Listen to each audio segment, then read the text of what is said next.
गावला पाठीच्या शेजारी भीषण अपघात.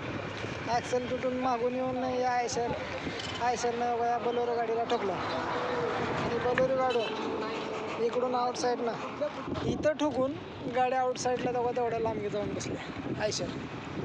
हे पहा एवढं लांब जाऊन बसले. डिवायडर पास करून पलीकडे गेली गाडी. काहीही जीवितहानी नाही. एवढा अपघात होऊनही काही जीवितहानी नाही. पहा आउटसाईडला ह्याच्यावर चढून आयशर इकडे गेले. ॲक्शन पास करून कमीत कमी 100 फुटाच्या पुढं पास करून आयशर एवढ्या लांब गेले.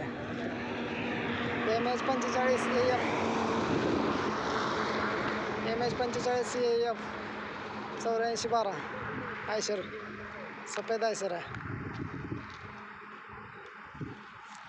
थँक्यू. जीवितहानी काही नाही झालेली नाही. कोणाची जीवितहानी काही नाही. फक्त गाड्यांचं नुकसान झालेलं आहे. तरी मेहरबानी. जीवितहानी कोणाची झाली नाही. नशीब.